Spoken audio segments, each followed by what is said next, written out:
പയ്യനാണെങ്കിൽ സ്കൂളിൽ പോകാതിരിക്കാൻ ഉള്ളികൊണ്ട് ഇല്ലാത്ത പണി ഉണ്ടാക്കാണ്. അങ്ങനെ ഇവന്റെ അമ്മയും ഇവനിക്ക് യഥാർത്ഥത്തില് പനിയാണെന്ന് വിചാരിച്ച് വീട്ടിൽ റെസ്റ്റ് എടുത്തോളാൻ വേണ്ടി പറയുന്നു. സത്യത്തിൽ ഇവൻ വീട്ടിലിരിക്കുന്നത് ഇവന്റെ അമ്മയുടെ റൂമിൽ നിന്ന് സ്കൂളിലെ എക്സാം പേപ്പർ ചോർത്താനായിട്ടാണ്. അങ്ങനെ അതൊക്കെ എടുത്ത് എഴുതിക്കൊണ്ടിരിക്കുന്ന സമയത്ത് അപ്പുറത്തെ വീട്ടിലൊരു മുത്തശ്ശി ഒരുപാട് ക്യാറ്റ് ഫുഡ് ഓർഡർ ചെയ്തിരുന്നത് ഇവൻ ശ്രദ്ധിക്കുന്നു.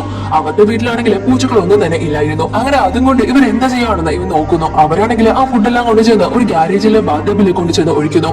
പക്ഷേ ഇവന് നോക്കിക്കൊണ്ടിരിക്കുന്നത് ആ മുത്തശ്ശി അവിടെ നിന്ന് ശ്രദ്ധിക്കുന്നു. അങ്ങനെ അവൻ അവിടേക്ക് ഒരു ക്യാമറ കെട്ടിയിറക്കി അവിടെ എന്താണ് നടക്കുന്നതെന്ന് ലാപ്ടോപ്പിലൂടെ ശ്രദ്ധിക്കുന്നു. അവൻ നോക്കുമ്പോൾ ആ മുത്തശ്ശി ഒരു ഭീകര രൂപമായിട്ട് മാറുകയാണ്.